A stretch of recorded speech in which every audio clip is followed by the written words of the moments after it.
Welcome to the boardroom, everyone. I'm acting as your managing director today, and this explainer is an exclusive executive pitch masterclass.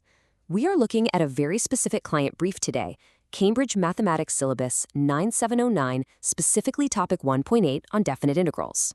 We're going to treat this exactly like a high-stakes corporate proposal. I'm going to teach you how to structure your exam responses with the absolute clarity, precision, and authority of an elite executive consultant. We're taking direct insights from the examiners themselves to build out your strategic playbook. So grab your notepads, settle in, and let's get right to work on mastering this brief.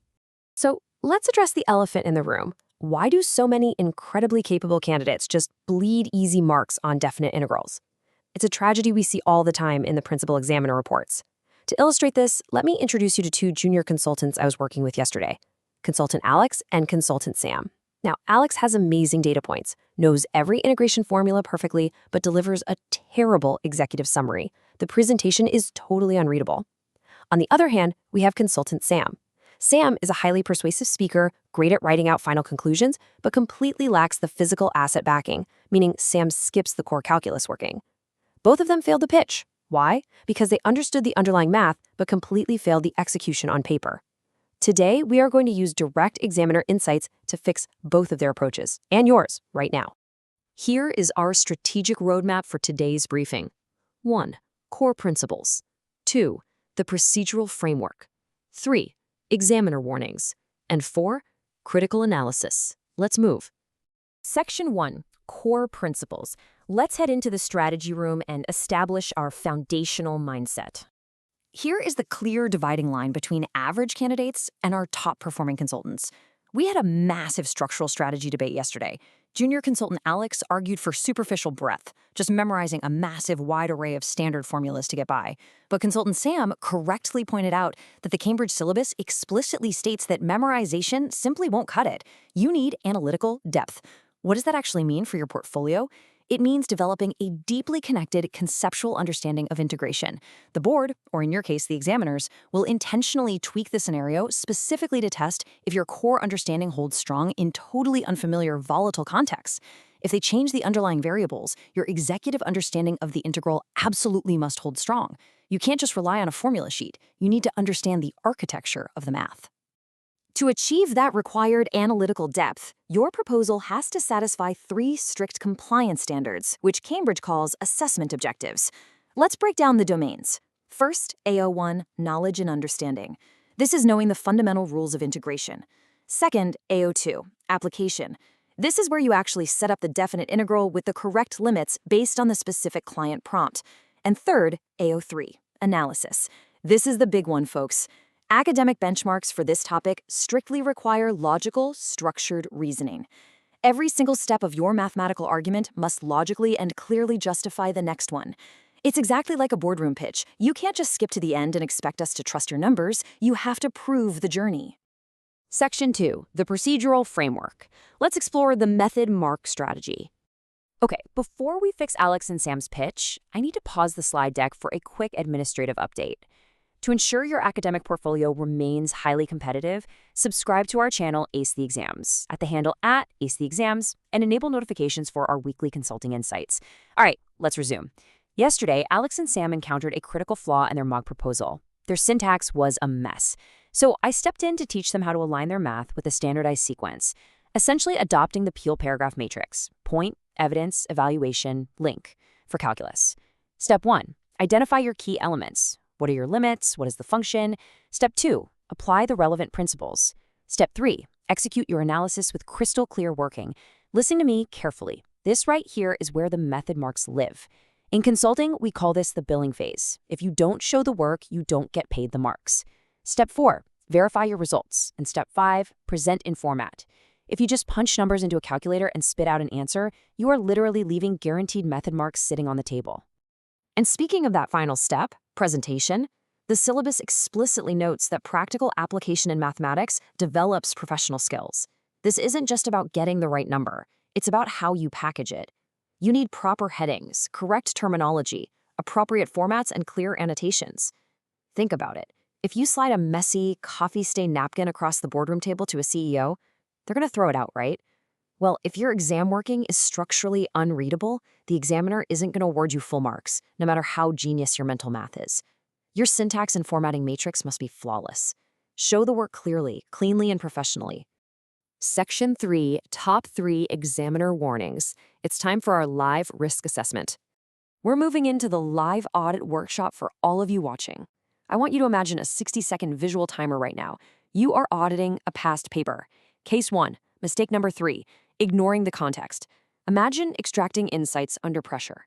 You might have executed a beautiful, flawless integration, truly top-tier calculus, but if the client brief asked for a physical area in specific real-world units, and you just dropped a raw, unitless number on the final page, well, you've completely failed the application domain. You missed the big picture. Always, always anchor your final answer back to the actual real-world brief provided in the question. Let's look at Case 2 for our risk assessment. Mistake number 2, rushing the finish line. We see this constantly. Under the extreme pressure of the exam clock, candidates completely forget to check their final format and visual presentation. They start panicking and they'll scribble their final limits and calculations in a way that is just entirely unreadable. Where exactly does this answer lose structural credibility? Right at the very end. Once again, if the examiner cannot clearly read your final annotations, they cannot legally award you the marks. Pace your pitch. Do not sprint through the final slide of your presentation. And here it is, the ultimate #1 critical failure revealed by the examiner reports. Students forgetting to include proper mathematical format entirely when setting up their definite integrals. Let me be very clear. If you omit the integral sign, if you drop the dx, or if you fail to clearly state your upper and lower limits during the substitution phase, you completely break the standardized sequence. And just like that, poof, your method marks vanish. Dropping the dx is like sending an email without the attachment. It renders the whole operation invalid. Do not make this rookie mistake. I want to pause here and let this direct examiner alert sink in. Candidates consistently confuse key terminology. In the corporate world, confusing your terminology during a major pitch essentially tells the board that you lack foundational knowledge. It destroys your credibility. When you are writing extended responses or tackling high-tariff, multi-part questions, mislabeling your terms tells the examiner you lack that core conceptual understanding we discussed at the start of this masterclass. The worst part? It is a completely avoidable error. So what's the fix? Here is your actionable, immediate terminology protocol. Always, always define your terms before using them in extended responses. You have to establish absolute clarity first. Before you execute a single line of complex math, define your variables. State exactly what your integral actually represents in the context of the problem. Doing this perfectly aligns your syntax with the examiner's expectations and sets up a bulletproof argument. Section 4, Critical Analysis and Evaluation. Welcome to the advanced tier. To close the deal, you need high-tier evaluation skills. Evaluating evidence quality means looking much deeper than the surface numbers. Top-scoring consultants actively identify limitations in a mathematical model. They rigorously question the assumptions made in the initial prompt.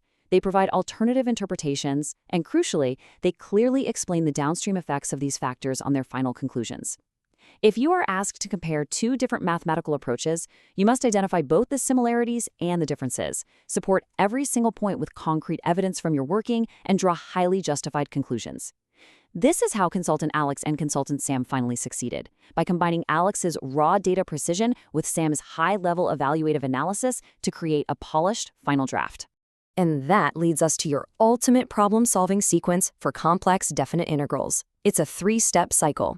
Deconstruct, solve, and evaluate. And listen up, that final step, evaluate, is totally non-negotiable. Always check your final answer for reasonableness. Let's do a quick business viability check. If you are calculating a physical area using a definite integral and your result yields a negative number, you must immediately recognize that limitation. A physical area cannot be negative. You either need to fix your working or intelligently justify your recommendation by explaining the position relative to the x-axis. Checking for reasonableness is what separates the juniors from the executives. As we wrap up this boardroom session, I want to deliver your executive framework summary checklist. Here's a quick, actionable memory hack directly inspired by the syllabus notes. To ensure you lock in this exact procedural framework, identify, apply, execute, verify, present. Create a mnemonic using the first letters of those key terms. IAEVP, whatever phrase works for your brain. Write that mnemonic at the very top of your scratch paper the literal second you sit down for the exam. It will serve as your personal compliance checklist, ensuring you never drop a structural mark again. So, as we close this pitch, I leave you with a provocative question. How will you adapt your revision strategy today to integrate these exact examiner insights? Because knowing the math is only half the battle. Presenting it with clear, logical, executive authority is what actually secures the top-tier grade. To ensure you keep leveling up, I need you to subscribe to Ace the Exams at the handle @AceTheExams, enable the notification bell so you never miss a masterclass, and comment down below with your current academic level and your target subject. Now, get out there, practice these frameworks on past papers, and go close the deal.